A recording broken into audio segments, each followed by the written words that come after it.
Bueno, bendiciones a cada uno de los estudiantes del Instituto Bíblico Bautista Sola Escritura. Estamos de nuevo en lo que es esta materia muy interesante acerca de lo que es la historia de la iglesia. Y vamos a comenzar con esta lección número 3, siempre recomendando de que a medida que vayan viendo el video, se puede ir viendo lo que es el material didáctico que está disponible en la plataforma. Ahora, ¿qué vamos a ver en esta lección 3? Lo primero que vamos a ver es tocar tres temas muy importantes y el último tema lo vamos a desglosar en 4 partes. La primera parte vamos a hablar acerca de la persecución cristiana, después vamos a hablar acerca de estas persecuciones, pero desde la perspectiva de los emperadores romanos y después desde la perspectiva de los padres de la iglesia. En estos de los padres de la iglesia vamos a estar dividiéndolos en 4 partes. Tenemos los padres apostólicos, que son los sucesores después de los apóstoles, es decir, en el 90 aproximadamente alrededor, se cree la muerte del apóstol Juan. Con ellos salen los discípulos de estos apóstoles, los padres que sostenían ya después la iglesia en sí.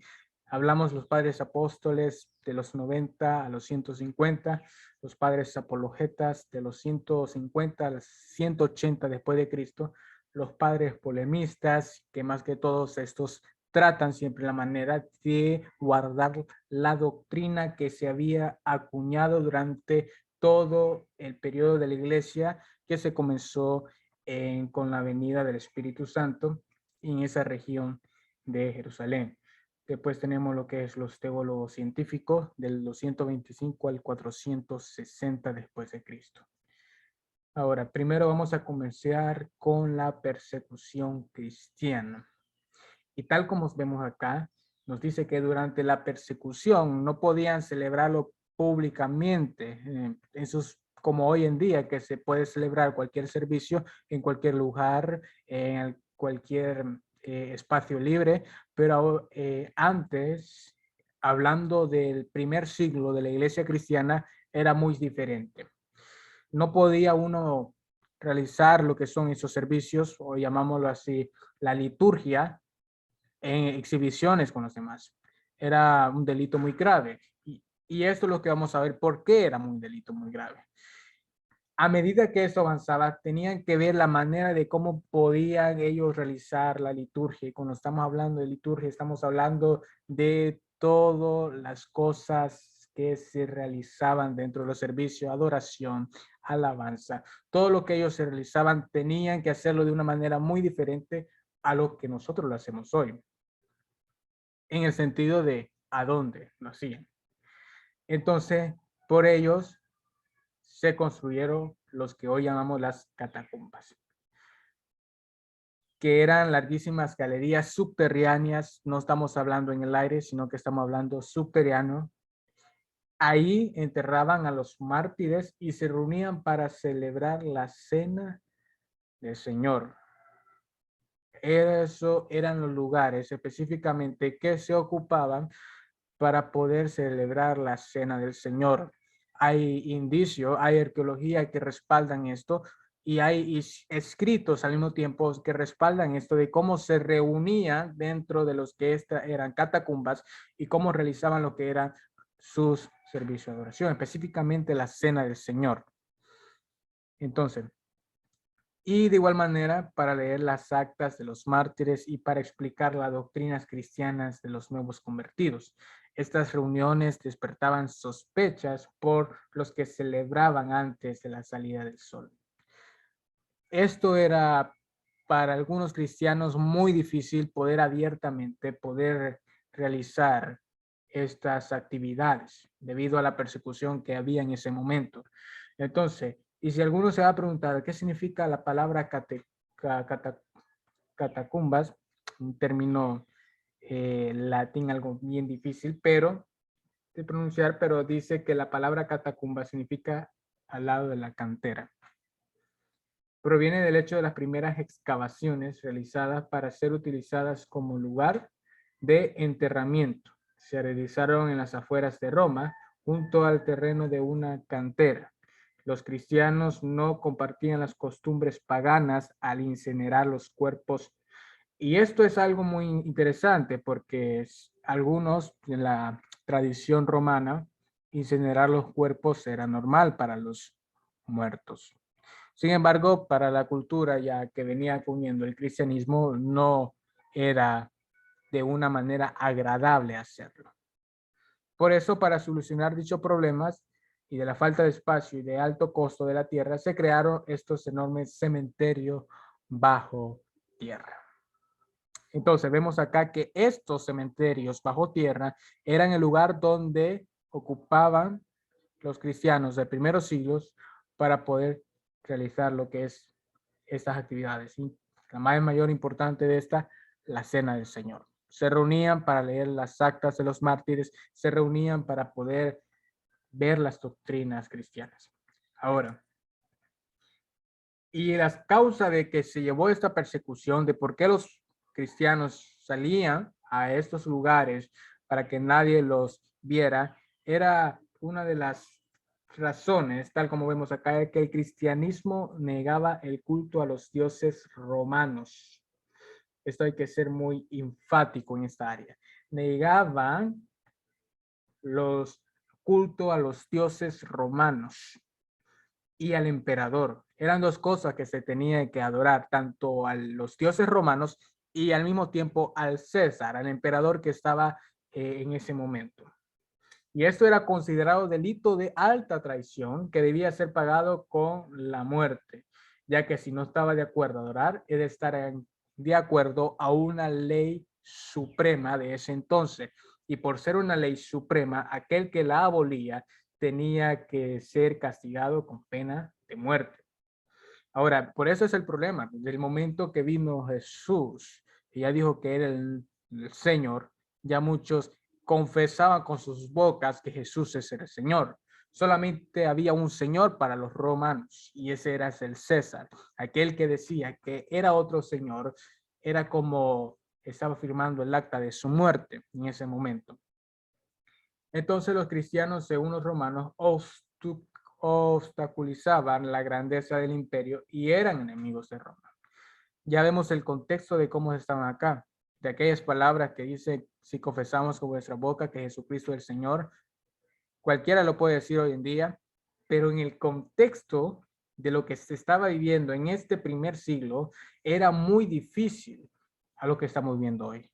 Confesar, ser bautizado, estaba firmando el sello de garantía de su muerte. Pero sin embargo, vemos acá que la propagación del evangelio fue creciendo progresivamente y al final el evangelio era considerado para ellos subversivo, ya que podía fomentar revueltas sociales. Este evangelio hacía que las personas, para los romanos, los líderes romanos, lo veían como una forma de ser revueltas. Algo que tenía que considerarse durante el Imperio Romano era que no era muy bien visto las revueltas dentro y ellos hacían todo lo posible para mantener una paz estable dentro del imperio. Ahora, los cristianos fueron calumniados y acusados de prácticas de brujería e incluso en la primera persecución de ser los causantes del incendio de Roma. Eso lo hablamos en la clase anterior acerca de la persecución de Nerón, que fue el que causó lo que se culpara a ellos del incendio que hubo en Roma. Ahora, aún incluso las pestes y todas esas cosas terribles que venían a la ciudad, a los que le echaban la culpa eran los mismos cristianos. Ahora, vamos a verlo desde la perspectiva de los emperadores romanos, cuáles fueron esas persecuciones muy fuertes acerca de sus periodos, cuáles fueron aquellos emperadores muy desgarradores, digamos así, para la iglesia cristiana. Y vamos a comenzar con el que habíamos mencionado anteriormente. Hay que tomarlo en cuenta siempre el reinado de Nerón. Fue la primera persecución cristiana. Nerón incendió Roma, según algunos estudiosos, escritos y algunos historiadores, algo otros comentan que no, algo otros posiblemente estuvo involucrados y culpó a los cristianos. Lo que sí sabemos es que sí culpó a los cristianos. Miles de ellos fueron muertos en las calles, otros eran conocidos como costales, quemados vivos en los banquetes nocturnos que Nerón realizaba en sus jardines, lo que habíamos mencionado, que eran puestos como faroles humanos. Ahora, esta fue la primera persecución y fue muy atroz. En estos, Pedro y Pablo murieron en esta persecución que se realizó allá por el 54 al 68. Esto lo vemos bien claramente a través de los escritos, de igual manera del libro que se ha dejado en lo que es en material didáctico en la biblioteca digital para que lo puedan leer. La segunda persecución fue lo que es este emperador Domiciano, allá por el 95 después de Cristo, fue esta segunda persecución. Durante esta persecución, en este periodo del 90, Juan fue arrestado en la isla de Pasmo, donde recibió las revelaciones divinas acerca del futuro de la iglesia y la gloria de Dios. Y escribió el Apocalipsis alrededor del 96, del 100, por ahí alrededor, que él muere. De igual manera, encontramos que este Domiciano era muy cruel para los cristianos. Esto lo encontramos en la jerarquía de su familia, algo que podemos ver que este Domiciano venía de una jerarquía, de una familia que estaba en contra de los cristianos. Vemos el busto de Vespasiano, que era el padre de Domiciano, y quien Nerón había encargado al mismo padre de este emperador Domiciano someter a los rebeldes judíos. Ahora, de igual manera, la tercera persecución, reinado de Trajano en el 107 después de Cristo.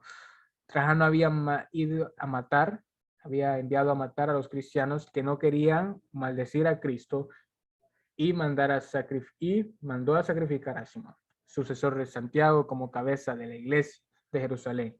El medio hermano más joven del Señor, Ignacio, el obispo de Antioquía, fue devorado por la bestia durante este mismo época de Trajano.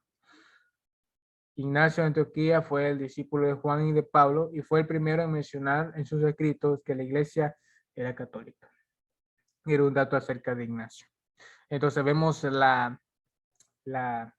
astros que vemos, que observamos aquí acerca de la persecución cristiana era muy terrible.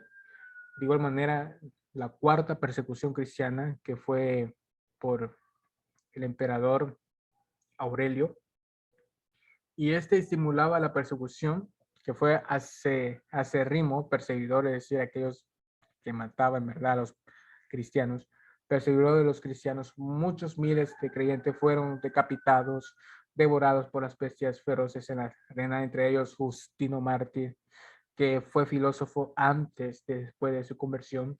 También apologeta, eso lo vamos a ver más adelante con los padres de la iglesia, murió en el 166 después de Cristo. Y de igual manera tenemos a Policarpo, que fue discípulo de Juan, que era obispo de Esmirna y que murió en el 155. Durante Marco Aurelio, en este momento, ellos eran muertos, eran mártires acerca de esta persecución. Bueno, cuando se le pidió que negara a Cristo, esto fue a Policarpo, él contestó: he servido a Cristo por 86 años y nunca me ha hecho mal. ¿Cómo pues puedo blasfemar contra mi Rey y Salvador? Estaba diciendo, a quien debo obedecerle, a quien me ha hecho bien a mí, no es a Roma, no es a César, sino que es aquel que me ha dado la vida, el Señor, nuestro Señor, Jesucristo. Ahora, estas declaraciones eran muy fuertes para los romanos porque ella estaba dando el sello de gracia de su partida. La quinta persecución por Séptimo Severo desató la persecución en el 202 después de Cristo, que duró hasta su muerte en el 211 después de Cristo. En su tiempo diariamente eran quemados, crucificados, decapitados, lanzados a la fiera en muchos cristianos. Riguroso en la administración de la disciplina, tan cruel era su espíritu que era considerado por muchos el anticristo. Y no solamente eso, sino que también se menciona a los emperadores, aquellos que perseguían a la iglesia misma de Cristo. En esto los mártires que fueron perdidos fueron Leónida, padre del gran teólogo Orígenes, y también Ireneo, que sufrió en Lyon.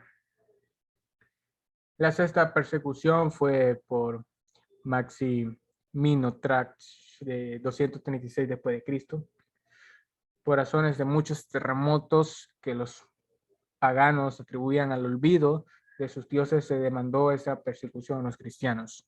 Los cristianos eran dados a los leones, decían con gran grito. Ahora, todo lo que se venía, las pestes, las catástrofes, todo ello era atribuido de que los dioses estaban mal. Tenemos que considerar que algunos dioses eran prácticamente parte de la naturaleza, digamos, del clima. Y si había algo malo era porque no se estaba adorando a ese Dios. Y eso debido a porque los cristianos no creían en esos dioses. Séptima persecución cristiana, esta fue por Decio 250 después de Cristo. Esta fue una persecución sangrienta y sistemática, decretada por Decio con el pretexto de que el cristiano y el imperio romano nunca podría reconciliarse. Estamos hablando ya del 250 después de Cristo. Estamos hablando acerca de todos los periodos que hemos visto y la iglesia del Señor, en vez de ir menguando, crecían más y más, hasta tal punto que algunos pensaron que ya había tantos que ya no podían hacerlos parar. Pero aún así existían emperadores que obstruían eso. Entonces promulgó un decreto oficial que decía renunciar o morir. Decio reinó durante los años 249 a 251 después de Cristo. A su muerte, la iglesia descansó de este azote por 50 años. Pudo descansar. La octava persecución cristiana fue por Valeriano en el 258. Valeriano proponía la destrucción total de los cristianos. En la persecución, él desató totalmente. Murió Cipriano, que era obispo de Cartago, considerado como uno de los grandes escritores y dirigentes de la iglesia. En Utica, África, 153 cristianos fueron arrojados a los foses y cubiertos con cal viva. Era las torturas que se realizaban durante los emperadores hacían los cristianos eran muy terribles. Cada quien puede tener más espacio para poder observar lo que son las biografías de estos personajes y con esa biografía ya vamos a tener una perspectiva más diferente acerca de cómo fue la persecución. En el 300 después de Cristo encontramos al emperador Aureliano y en esta la persecución llegó a fin prematuro a causa de la muerte violenta del emperador Aureliano. Después tenemos la 10ª persecución por Dioclecianos. Terminamos con esta ronda de persecuciones. Si usted escribe cada emperador y poder realizar una búsqueda más diligente acerca de la biografía de esto sería una riqueza un poco más grande para poder conocer desde una perspectiva diferente cómo se está viviendo. Ahora, Diocleciano fue el último emperador que persiguió a la iglesia. Esta persecución superó a todas las demás en violencia y crueldad. Se ordenó que todas las iglesias fueran derribadas, a quemar a los cristianos y surgen las catacumbas debajo de Roma.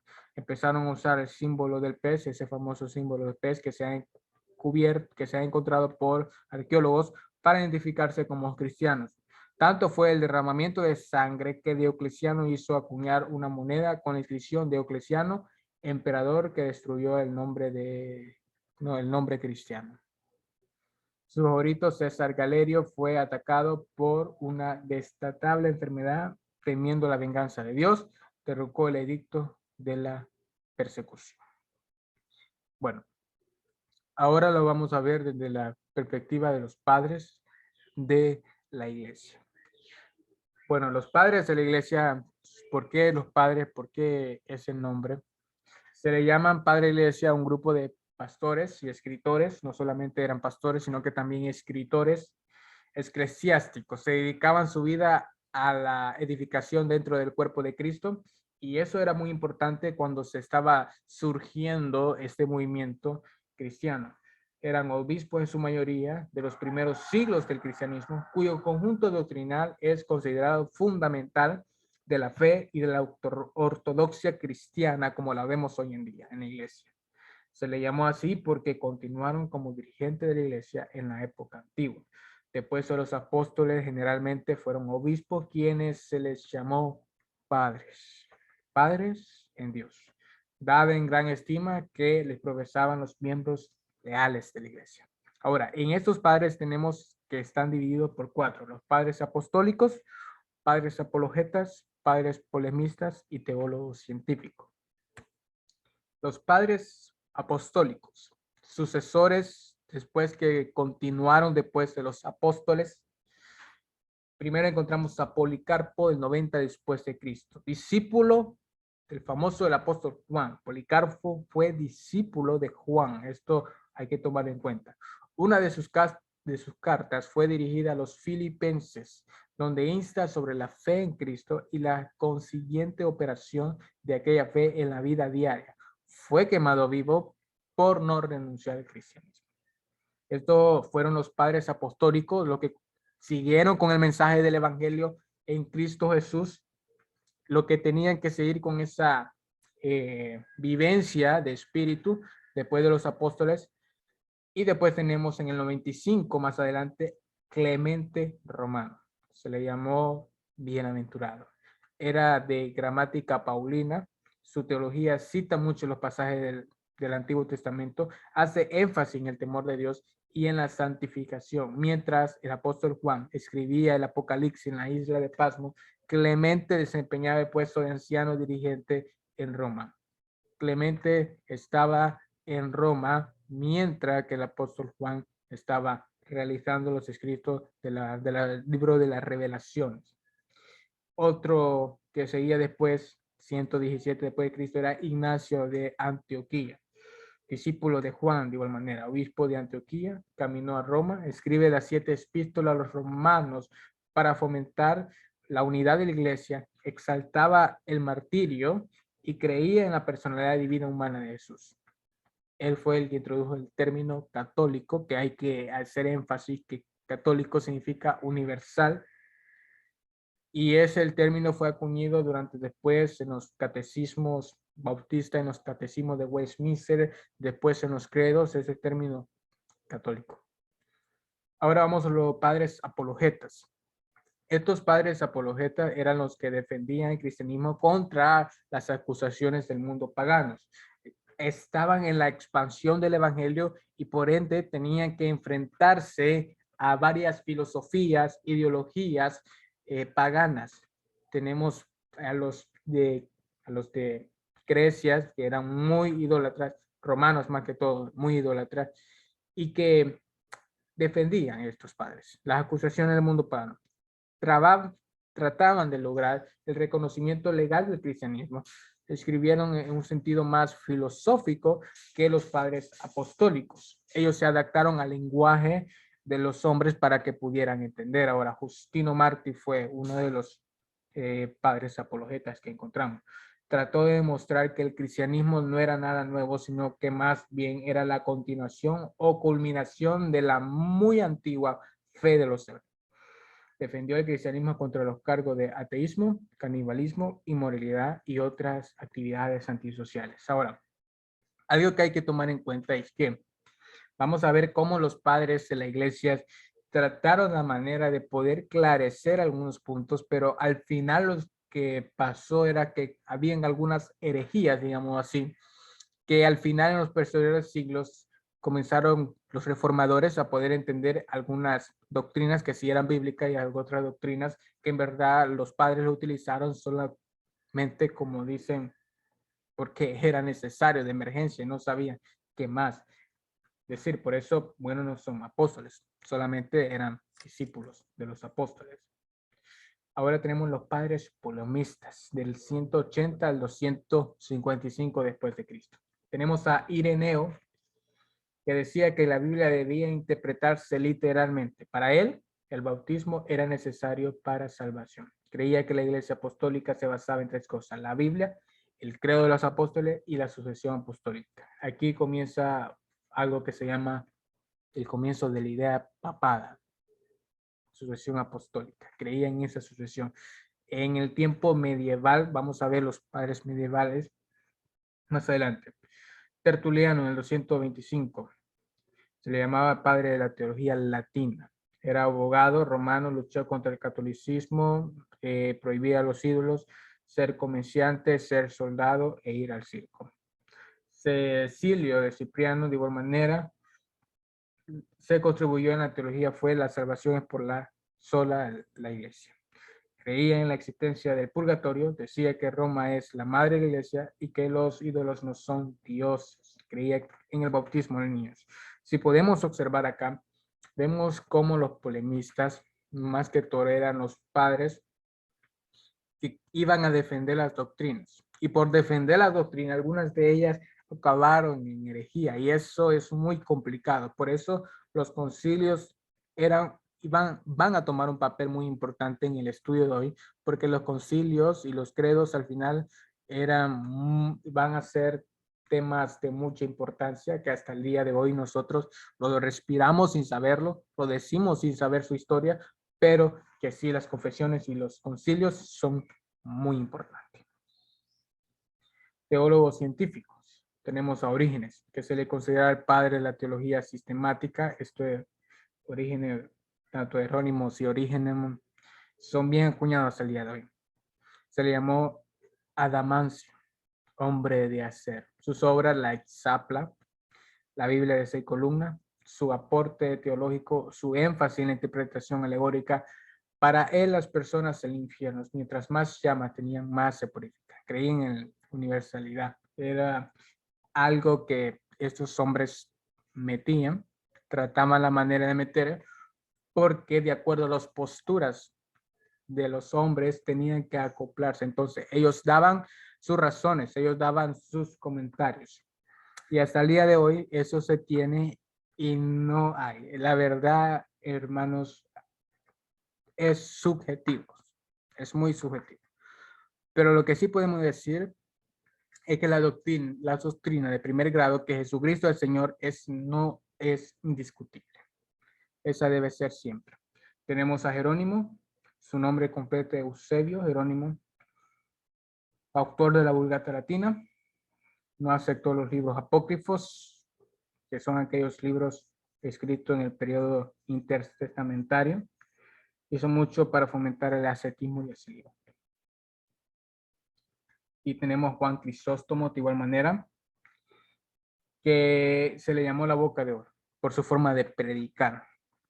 Hablaba griego, era abogado, creía en la virginidad perpetua de María, no creía en el pecado original, creía en el perdón de pecados por medio del bautismo y la extramunión. Ya vemos cómo va cambiando las cosas en la iglesia, que fue más que todo cuando iban los padres de la iglesia, fue en ese momento, en ese contexto, donde algunas doctrinas tuvieron un camino que no debía de tomar. Y entonces, mis amados hermanos, más adelante vamos a ver cómo los concilios, los credos pudieron consolidar las doctrinas y que hasta el día de hoy tenemos, y cómo algunos padres de la iglesia tuvieron algunas herejías y cómo nosotros podemos fomentar de una mejor manera cómo interpretar la Biblia de diferente ámbito. Así que esta ha sido la clase de esta lección. Estamos hablando de la persecución de la iglesia, estamos hablando de los emperadores romanos y de los padres de la iglesia. Bendiciones.